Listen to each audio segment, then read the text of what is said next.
आप सभी को राधे कृष्ण। आज के वीडियो में हम सीता माता की कहानी सुनेंगे। सीता माता जो हमारे श्री राम जी की पत्नी थी और अयोध्या नरेश दशरथ की पुत्रवधू थी। किस किस श्राप के कारण सीता माता को गर्भावस्था में वनवास झेलना पड़ा। पौराणिक मान्यताओं के अनुसार इसकी भी एक कहानी है। कहानी शुरू करते हैं। सीता मिथिलेश नरेश जनक की पुत्री थी। एक दिन बगीचे में खेलते हुए कन्या सीता को एक नर व मादा तोते का जोड़ा दिखाई पड़ा। वो जोड़ा आपस में बात कर रहे थे कि भूमंडल में राम नाम का बड़ा प्रतापी राजा होगा जिसकी अत्यंत सुंदर पत्नी सीता होंगी। उत्सुकता बस सीता अपने को रोक ना सकी और उनकी बातें सुनने लगी। उन्हें अपने ब्याह के बारे में सुनकर अच्छा लग रहा था। इसी उमंग में उन्होंने बातचीत में मग्न तोते के उस जोड़े को पकड़वा लिया। सीता उनसे अपने और श्री राम जी के बारे में और भी बातें सुनना चाहती थी, इसलिए उन्होंने उस जोड़े से पूछा कि उन्हें राम और उसके विवाह के बारे में ये बातें कहाँ से पता चली। तोते ने कहा कि उन्होंने ये बात महर्षि वाल्मीकि के मुख से उनके आश्रम में शिष्यों को पढ़ाते वक्त सुनी। इस पर सीता माता ने कहा कि तुम जनक की जिस पुत्री के बारे में बात कर रहे हो वो मैं ही हूँ।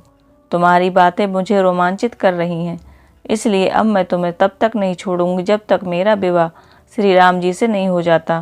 तोते ने याचना करते हुए कहा कि हे देवी, हम पक्षी हैं जिन्हें घर में सुख नहीं मिल सकता। हमारा काम ही आसमान में विचरण करना है।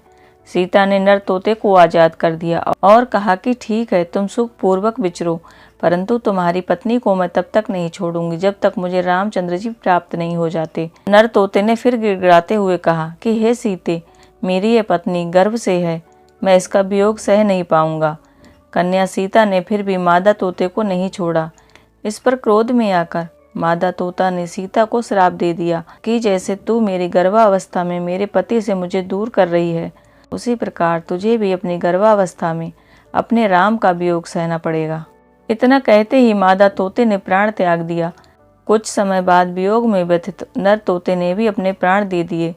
सालों बाद इसी श्राप के कारण ही माता सीता को श्री राम ने उनकी गर्भावस्था के दौरान ही वन में भेज दिया था।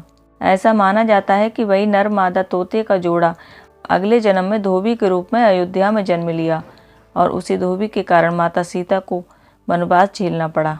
सीता माता की कहानी यहीं पर समाप्त होती है। आज का वीडियो आपको पसंद आया हो तो चैनल को सब्सक्राइब करें, लाइक, शेयर और कमेंट करें। राधे कृष्ण।